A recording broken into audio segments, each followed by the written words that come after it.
I have the distinct honor and pleasure of introducing our distinguished speaker for today's luncheon talk, Martin Wolf. Martin is Chief Economics Commentator at the Financial Times of London. He was awarded the CBE, the Commander of the British Empire in 2000, for services to financial journalism. Mr. Wolf is an associate member of the governing body of Nuffield College, Oxford, and is an honorary fellow of Corpus Christi College, Oxford University, and the Oxford Institute for Economic Policy in Oxonia. He is also an honorary professor at the University of Nottingham. He has been a Forum Fellow at the annual meeting of the World Economic Forum in Davos since 1999, and a member of its International Media Council since 2006. He received an honorary Doctor of Letters from Nottingham University in July 2006 and an honorary Doctorate of Science in Economics of London University from the London School of Economics in December 2006. He is a member of the UK government's Independent Commission on Banking in 2010-2011, and Martin's most recent publications are Why Globalization Works and Fixing Global Finance. Please join me in a warm welcome for our speaker. Thank you.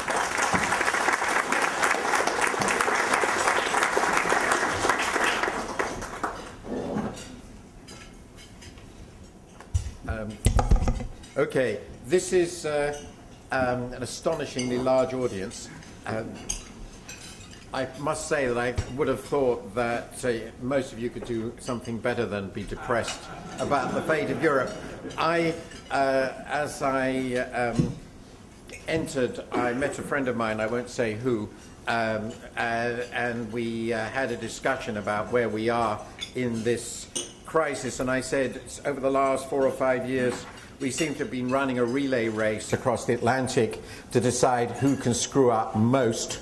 I think the US was definitely ahead in the first year or two, but Europe has certainly far surpassed it, but I'm confident that towards the end of this year, the US may catch up again. We will see. I hope not, actually, but we will see. I also have to say I'm always very amused when I'm introduced, particularly in the United States, as a commander of the British Empire. As I like to note, it shows that whatever else, the British haven't lost their sense of humour. We will still be awarding the commander of the British Empire when people have long since forgotten that there ever was a British Empire. I'm going to try and cover a fair amount of ground quite quickly so we can have a discussion about the issues. It's inevitably going to be very superficial. There are a lot of countries involved, a lot of economics, a lot of politics, and it's a very, very much an overview of where we are and why the crisis is ongoing and what might need to happen to resolve it and how long it's likely to take. The most important point of that is a long time. This is a crisis that will take a long time to fix. Let me start, if I may. This isn't sort of, I think, entirely vainglory, with sort of saying where I came from on this. This is a quotation from a column I wrote in a debate I had with a colleague of mine who was a delightful man and a mad Europhile, on whether the monetary union was a good idea. And it's 21 years ago, so it's a long time ago. And I wrote then that I was concerned that the effort to bind states together in the currency union, obviously, may lead to a huge increase in frictions among them. And if so, the event would meet the classical definition of tragedy: hubris, arrogance, arti folle, nemesis, destruction. And I do think, that those worries that when life got really hard, we would find that the currency union split Europeans from one another rather than brought them closer together, made the creditor nations despise the debtors for their irresponsibility, and the debtor nations despise the creditor nations for their harshness, is exactly where we are. I'm going to go through 7 questions. You don't have to remember all these, but it will give you a framework for what I'm going to say. And I should say that a full version of this talk, not just the slides, will be posted so you can pick it up. I'm just going to, after this, show you the charts. So first of all, I'm going to say why I thought all along that the euro was an immensely risky project. And but it's very important in this context, I also think that now that it's been created, breaking it up is a very dangerous idea. It's not completely infeasible, and in some ways it's even got a little bit easier, but for reasons I'll come to, but it's a very, very difficult and dangerous idea. So that leads me to the third question is, well, if you don't want it to break up, what does the Eurozone need to do? What are the core challenges that have to be addressed if that outcome is not going to be a disaster? And that leads me to the fourth and major point, that it has been an argument of mine throughout, as anyone will have read my columns will know, that it's extremely difficult to fix a crisis like this if you don't have a correct and agreed understanding of what the problem is. And the problem in the Eurozone is there is neither an agreed understanding, nor to the extent that there is an understanding of the most powerful country, in my view, is it a correct understanding. The combination of an incorrect understanding, which is the dominant view, along with disagreement, is a huge part of the difficulty of solving the crisis. That will then lead me to my analysis of why we are where we are, which is the major part of what I'm going to do. And then I'm going to talk about what needs to be done at once, and then what needs to be done in the longer term. My reasons for skepticism. I assume the creation of the euro, the creators of the euro, assumed first that the balance of payments would not matter inside a currency union. I believed all along that that was a serious mistake, and the balance of payments issues would re-emerge, but they would of course re-emerge as credit issues. And that's exactly what has happened. And in many ways, they're more difficult to resolve than a balance of payments issue, which can at least allow adjustment through the exchange rate. The second difficulty was that it was perfectly obvious that the euro was going to tie together fundamentally different economies with fundamentally different sources of competitiveness, and therefore there would be situations, one would not know what they were, when they would find themselves in very different economic situations.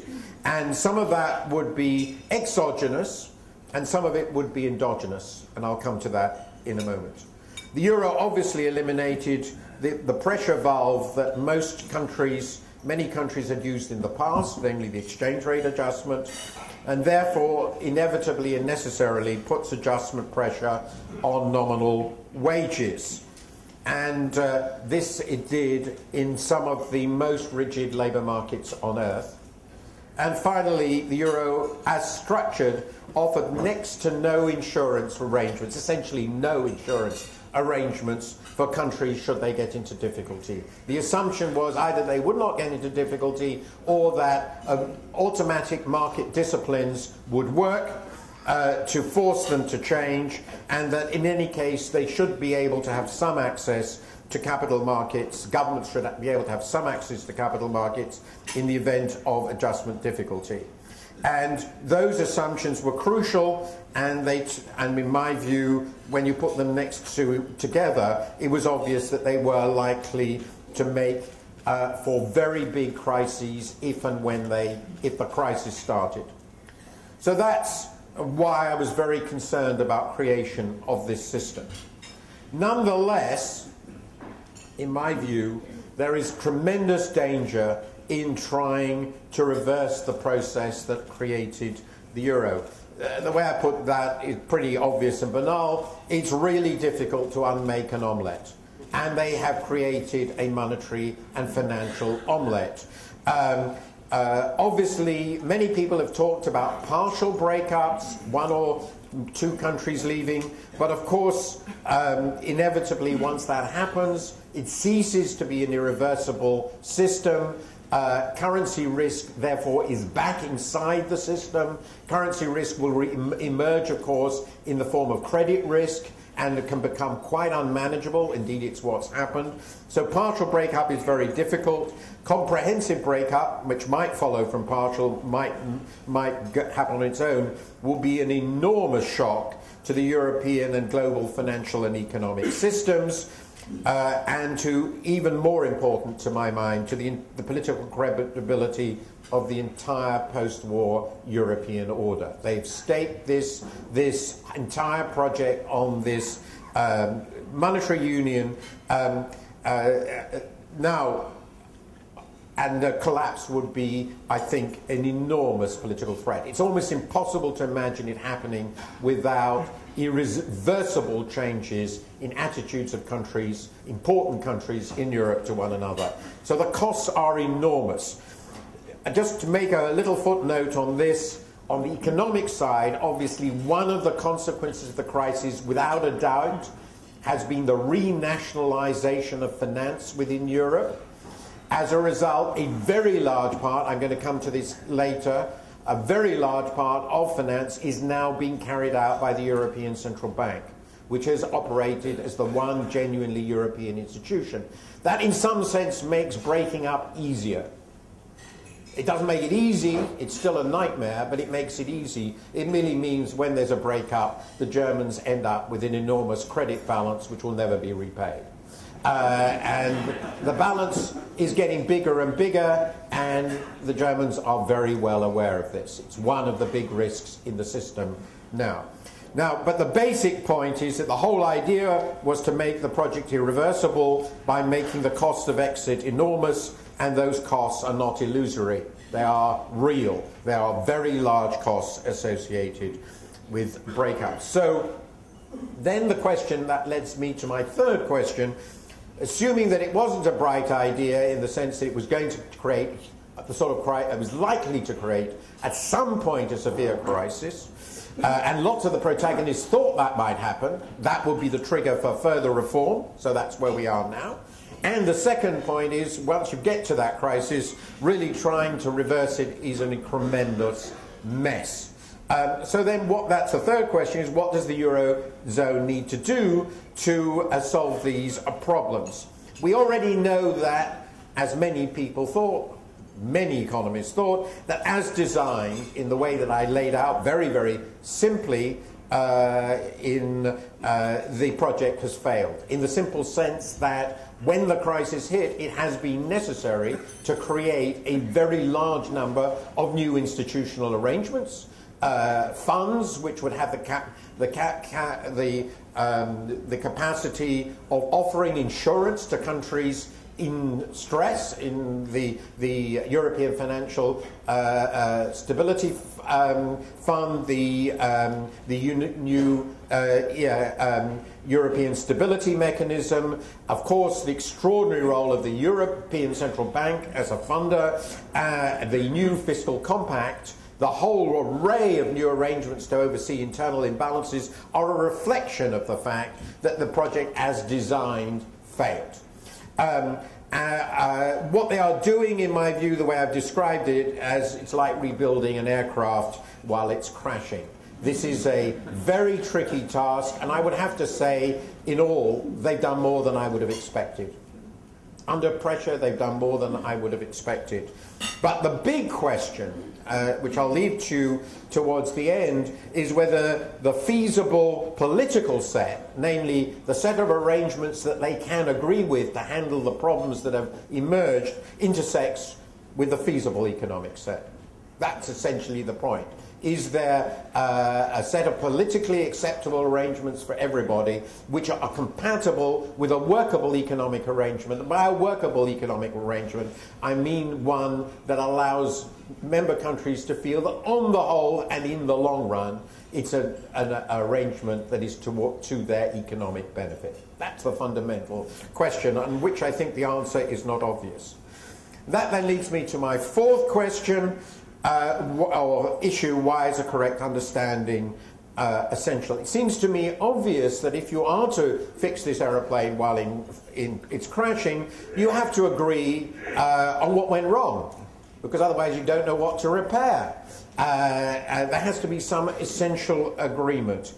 The agreement has to be correct, and it has to be at least largely agreed. Now, of course, Germany is overwhelmingly the dominant country, the largest and most creditworthy country, and its views count for as much as everybody else put together, if not more, but they can't decide it all on their own. They have to gain consent. This can't be run, in my view, as an empire. And for that reason, there has to be some agreement, because if there isn't, the political processes in other countries are going to generate leaders who simply won't go along with it. And that is what I think we're beginning to see. Now, I believe that the official view, at least, being offered by the German government, not by all the German economists, and not by all parts of the German government at all times, is seriously incorrect, because it regards the crisis as essentially a fiscal crisis. And in my view, following on what I said, it's essentially a balance of payments come financial crisis, which has profound fiscal ramifications. And if we view it as a fiscal crisis alone, and I'll come back to the end, I think we are on a path to calamity.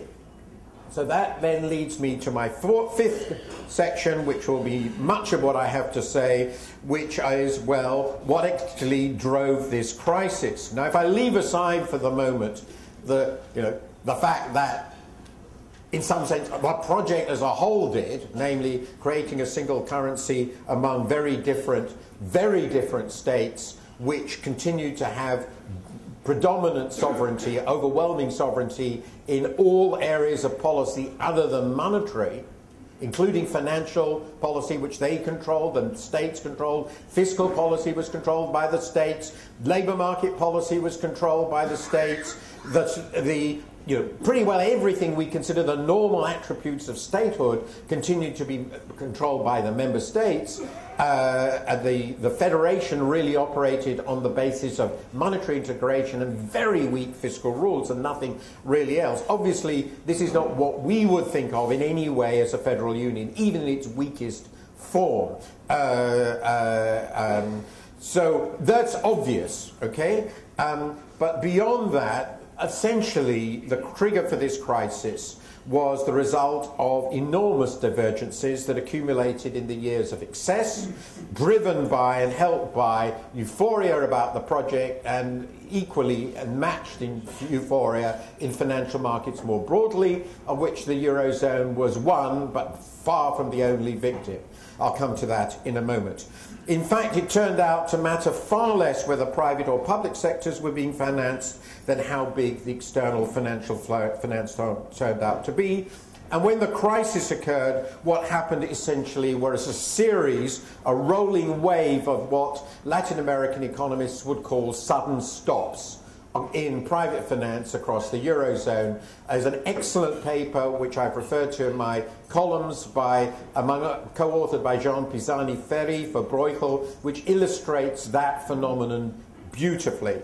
So let me just, with that, go through a few bits of data which support my proposition. I think the best indicator of whether a country has accumulated a profound... obviously I can't go through every chart. I could give you 100 charts, but I'm actually limiting it. You will be happy to know. So I'm limiting to a few that I think are relevant.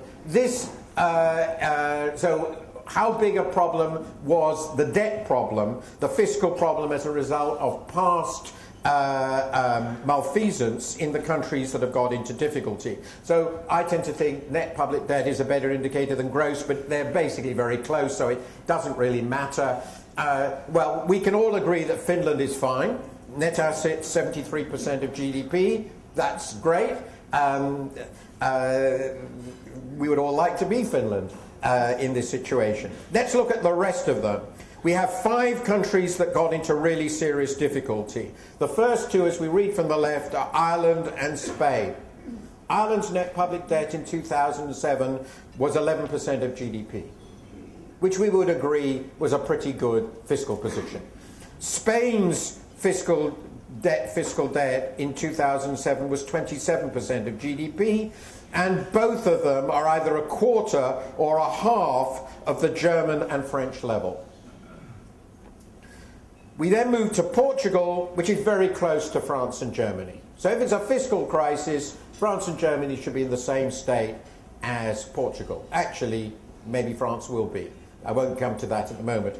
And then we got the two outliers, Italy and Greece, which generally did have very large net debt, and in the case of Greece as well, huge fiscal deficits. Italy had very small fiscal deficits. These debts were the result of the spending and deficits of the 80s and early 90s. They're a very long legacy. But it's pretty clear that if you wanted to use the cumulated fiscal errors as an indicator of the likelihood to get into crisis, you would have been completely useless. It would have been useless. Completely and totally useless. So what I will do now is just to follow that up and look at these 5 countries which have got into the most obvious difficulty and show what happened after the crisis. And you will see that in the Greek case, by the way, this of course includes the benefit of the haircuts, because this is the most recent IMF data, so it would have been much worse otherwise. But you can see even in the Greek case, a very large part of the debt accumulation was after the crisis. Italy, much more controlled, relatively small, but Greece, it was clearly after the crisis. Portugal's debt has exploded after the crisis. It's the consequence of the crisis. And in Spain and Ireland, this is dramatically so. In the case of Spain, net public debt is forecast to increase by from a roughly 27% of GDP to close to 80% of GDP in 7 years. And in the case of Ireland, I've never seen anything like this, but there may be people in the audience more expert than I am. But in the case of Ireland, net debt went from 11% of GDP to 105% of GDP in a very short period of time. About a third of that was due to the direct bailout of the banks, and the rest was due, which was a colossal policy error, and by everybody, by the way, because it was imposed upon them in significant measure, but they did ask for it, and the rest of it was just the recession. So these countries do all have fiscal problems now, there's no doubt, but it's not where they started in the case of Portugal, Spain, and Ireland. And even in the case of Greece, it's clear that the problem was enormously exacerbated by the crisis. A much better indicator of whether a country was going to be hit by the crisis, was its prior net capital inflows. And I've constructed this chart which follows perfectly the pattern of the IMF's famous global imbalances chart, but it's just for the Eurozone, and it puts in the major groups of country. Ireland is so small, deficit wasn't that huge, it doesn't really figure here. But essentially what you see here is that the Eurozone as a whole has been in balance, that's the blue line, pretty well for the last, up to 20, it's basically in external balance. But the external balance has disguised in colossal emergencies of internal imbalances, or net capital flows, if you like, with Germany and the Netherlands, emerging as enormous capital exporters, and Spain, Italy to a smaller degree, but still Spain, Italy, Greece and Portugal, and latterly France, emerging as very large net capital importers. And of course it will not have escaped your attention that every country that was a large net capital importer, without exception, is now in crisis.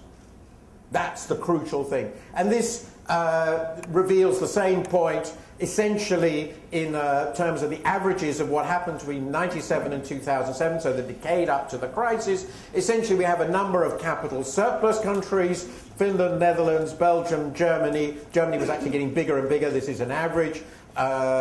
France and Italy was going to be, and then we have a number of very, very large huge capital importing countries, particularly Ireland, Spain, Greece and Portugal. For reason, Estonia also fell into that category, also fell into crisis, but it falls into a different category. I won't have the time to discuss it. But it's clear that the countries in crisis have in common very clearly that they were either large or enormous net capital importers. In the case of Portugal and Greece, we're talking about countries that ran current account deficits that averaged between 8 and 11% of GDP over 10 years. And of course they accumulated enormous net foreign liability positions, which I don't have the time to show you.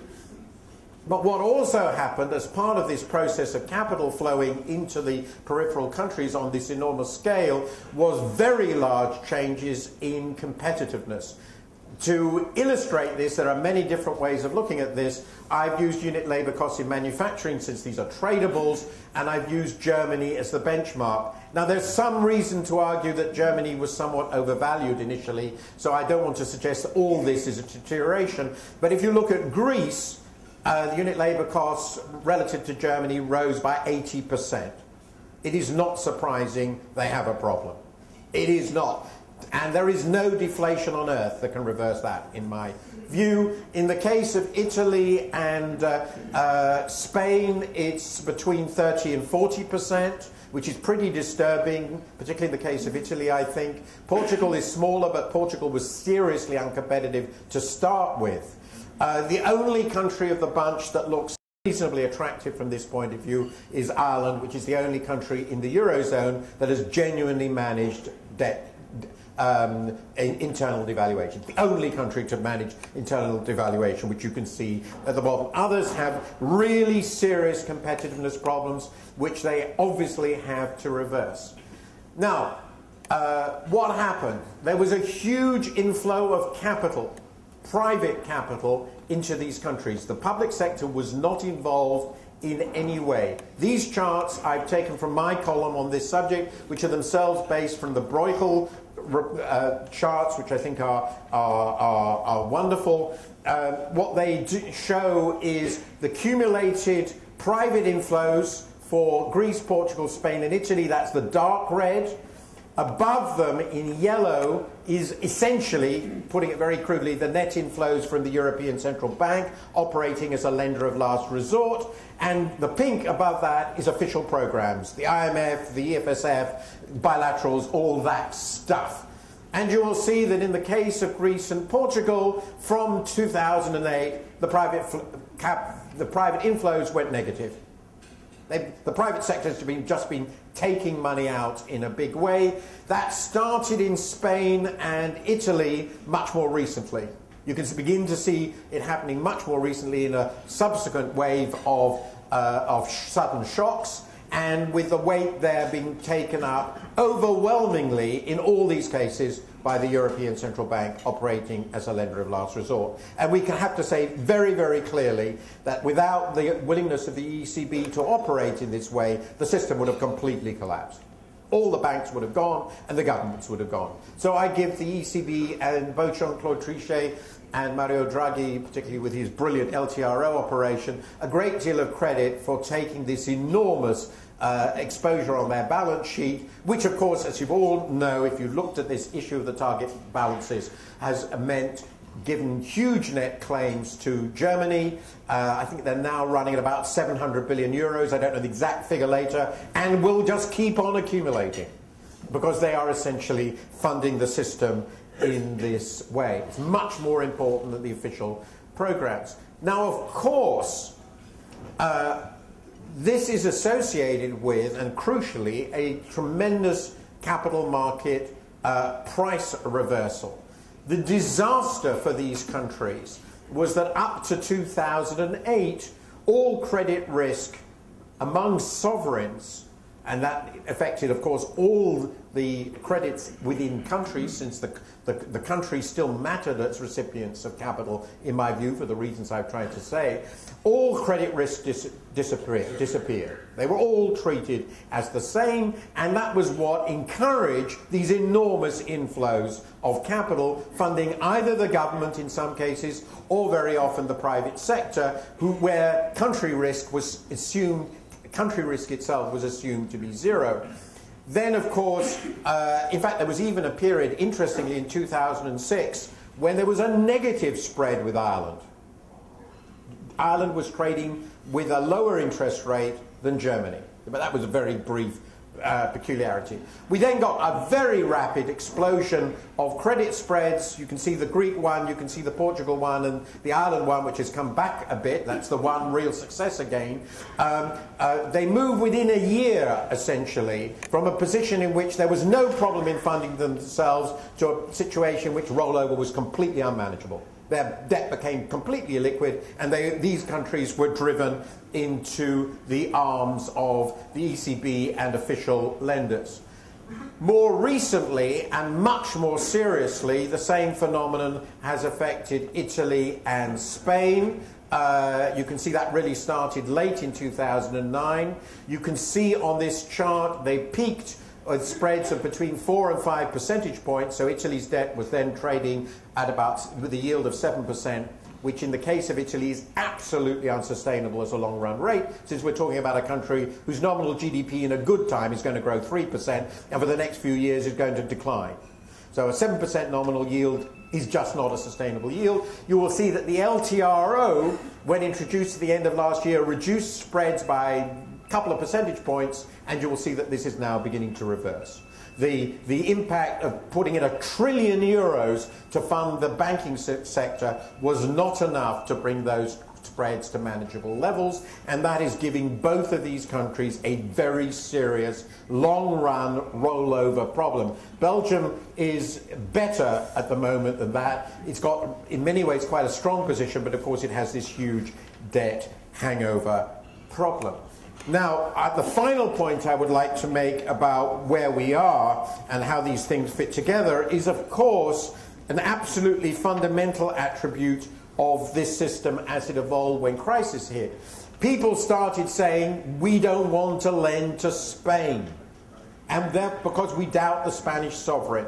And therefore we doubt the institutions that are closely connected to the Spanish sovereign. And what are the institutions? Spain actually is better. I'll come to Italy in a moment. And the institutions that are most closely connected to a sovereign in the Eurozone system are their banks. And they are funded now increasingly by the ECB, and they hold a lot of sovereign paper.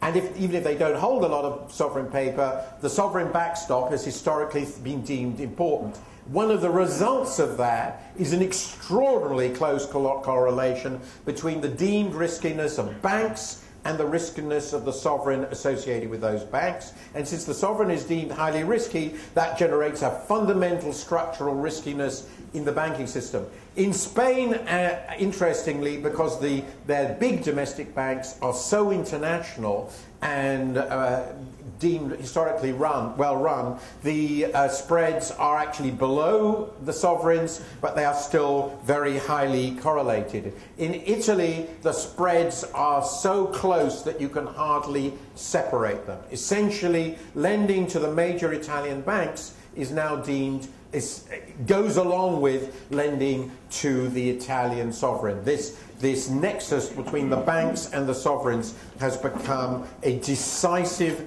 element in the crisis.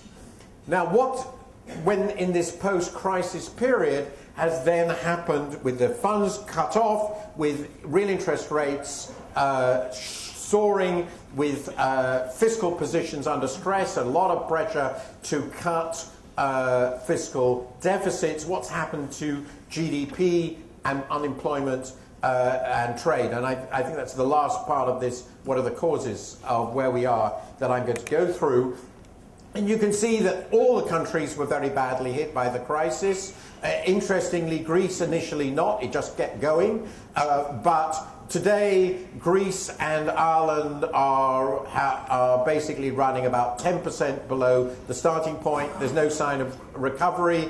I don't have the latest data for Greece, but it's continuing on down. We had a very weak recovery for Italy and Spain, and they're now both way below the starting point and now declining again. I'll come to that in a moment. The same is true for Portugal. Therefore, these countries are all now essentially in structural slumps. The question is only how deep this will get and how prolonged. I think it will be deep and for many, many years. I've just put in contrast Germany, which of course also had a deep recession, has of course made a very strong and vigorous recovery, which roughly matches, interestingly, the US recovery. More important, probably, than the GDP figures is what's happened to unemployment. So here, from the latest WEO, I compare the unemployment rates in 2007 with those for 2012 for Spain, Greece, Ireland, Portugal. I won't go further, and you can see it's a horror story. Now, of course, everybody knows Spanish unemployment statistics are a bit strange, but whatever they're measuring, it's increased 3 times. In the case of Greece, it's gone up 2.5 times. In the case of Ireland, it's gone up more than 3 times. In Portugal, it's doubled. We are talking about countries in which the average unemployment rates are now between 15 and 25%, and youth unemployment is anywhere between 30 and 50%. In my view, in a modern welfare state, this is not going to turn out compatible with political stability. There is some good news on the trade front, particularly and strikingly for Spain. These are exports of goods and services, the light blue line. Spain has managed a very impressive export surge. Italy has done actually quite well, though it's still way below the starting level, but Spain actually has managed to get its exports above the starting level before the crisis, and so has Ireland. So those are important little windows of light. I'll come to the implications of that later. So that, very briefly, is where I think, how I think we got into this crisis. Of course, when I go through this story, there are some important similarities with other countries, particularly the US and UK, but the scale of the current account deficits run in those cases, notably in the UK, even in the US, was significantly smaller. Second, of course, there is exchange rate flexibility, and third, there's a central bank that is willing to act as a credible provider of liquidity to the sovereign. And these attributes are missing in the Eurozone case. So what do they have to do now? And I'll come to that in the last part of what I want to say. They have to finance in the short run, and they have to adjust in the long run. Essentially, that's an absolutely classic IMF-type problem. You've got a huge financial crisis in a country. It's totally illiquid. The sovereign is illiquid. The private sector is illiquid. There's a lot of losses, clearly. There's no doubt about that. And a lot of debt will have to be written off. And to get out of this, ultimately, the country has to adjust. And essentially that means, in this case, the country has to adjust to a situation where it's reasonably prosperous and has much, much smaller current account deficits than it started with, and that means a new economy. Put very crudely, in the case of Greece, it clearly means a new economy. In the case of Portugal, it means a new economy. In the case of Spain, it means a bit of a new economy. In the case of Italy and Ireland, I think rather less so. So the question is how to make this possible. Obviously, if you had a fully fledged transfer union of a federal nature, financing would be solved automatically, but if it were completely automatic, adjustment might be postponed forever. I think that would be very, very undesirable. So I actually go with Germany in the view that a fully fledged, complete transfer union, which provided unlimited finance to countries now in difficulty, will be a very undesirable outcome. It risks creating a Southern European mezzogiorno. The whole of Southern Europe becomes a mezzogiorno. It's not going to happen, but that will be undesirable. But in an incomplete union with very limited transfers, the financing may be inadequate and the adjustment so severe that the political system crumbles under the weight. And it's getting the balance between those two that is the heart of the policy challenge they now confront. In practice, the EC governments and IMF have very partially solved the financing problem, but not without leaving a massive rollover problem in the short and medium term for these governments. They continue to face interest rates which, in my view, are not sustainable given the length of time it will take them to adjust their fiscal accounts and their external accounts, which are, of course, very closely related. The real adjustment itself to creating economies which are viable, and competitive, can sustain reasonably high employment without huge current account deficits will take many years, and it's going to create a lot of problems along the way. High unemployment, debt deflation, a crucial part of the problem, because to get competitive, prices have to fall in these countries, and that will mean that the real indebtedness will get worse, so the debt problems get bigger, there are going to have to be more write-downs, and that will lead certainly to more defaults in private and public sectors. And this is very different from the German adjustment, which is often pointed to in the period up to 2007, which of course occurred during a boom, and particularly an inflationary boom in the countries outside. I know I've got about 5 more minutes, so let me go through where I think we need to go, and I'll come to this in a moment. So what needs to be done? Well, in the short run, and by the short run I mean the next 5 years or so, could be 10 years. The short run is quite long. The short run is quite long. Very important. Getting out of this crisis will take 5 to 10 years if they can do it.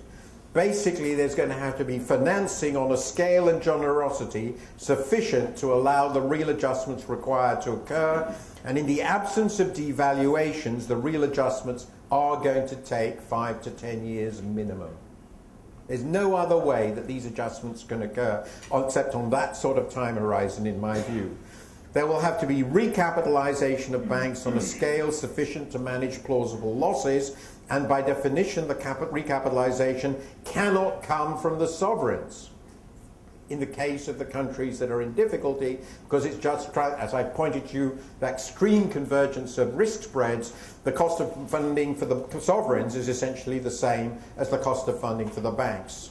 There is no risk-free rate in these countries, and the fact that the Eurozone system makes the banks' national responsibilities, I'll come to that in a moment, is a giant problem.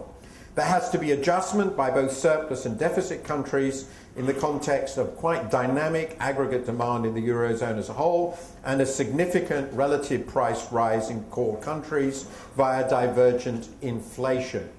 As I like to say when I'm in Germany and the Netherlands, we'll know the system is working when inflation in your country is 4 or 5%.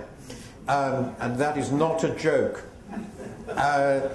Just think what it means to have a 2% average inflation. If these countries are to improve their competitiveness at a reasonable rate, their inflation is going to have to be somewhere in the 0 to negative range, and the core countries will have to have much higher inflation. A path for fiscal adjustment, finally, that matches the plausible pace of adjustment of external and private sector accounts. And that leads me to sort of the last charts.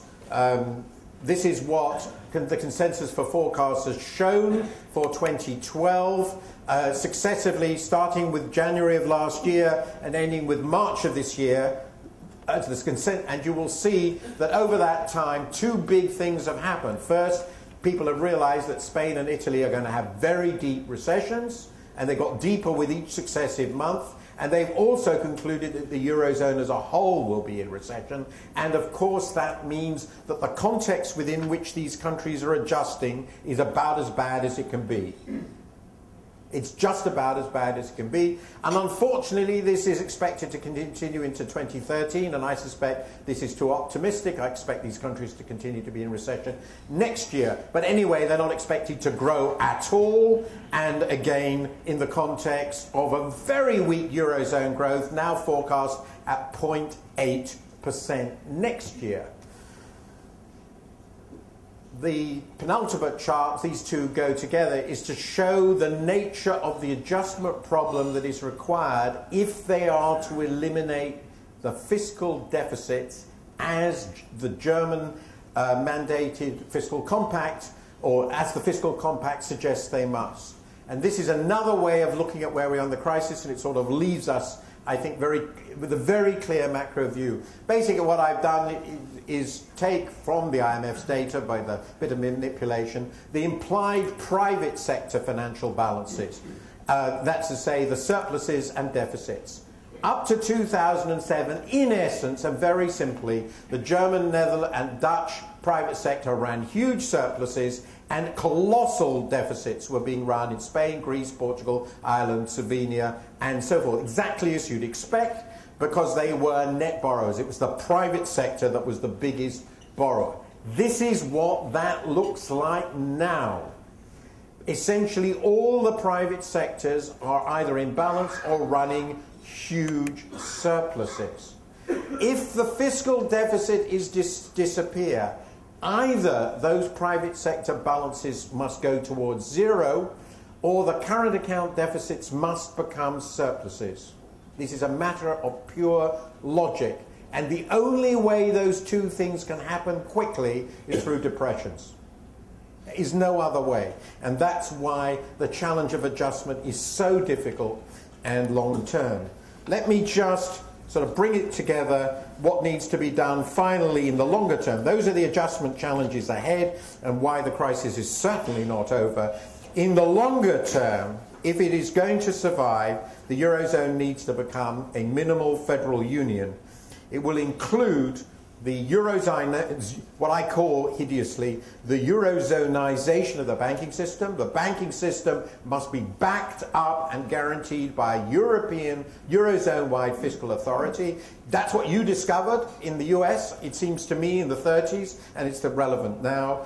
It must include an adequate safety net for countries in trouble to ensure that they can fund themselves on tolerable terms, which is not where they are now, during the process of adjustment. And it means, therefore, inevitably much greater flexibility in hitting the medium to longer term fiscal targets than is now being allowed. This means a profound transformation in both the institutions and the method of operation of the Eurozone as it is today. And the fundamental questions are the Eurozone members willing, given the fear and terror of breakup, to make those necessary reforms. They've done much more than I expected. They've done less than is necessary. And I, at the moment, give the chances of success with this tremendous task about 50-50. Thank you very much.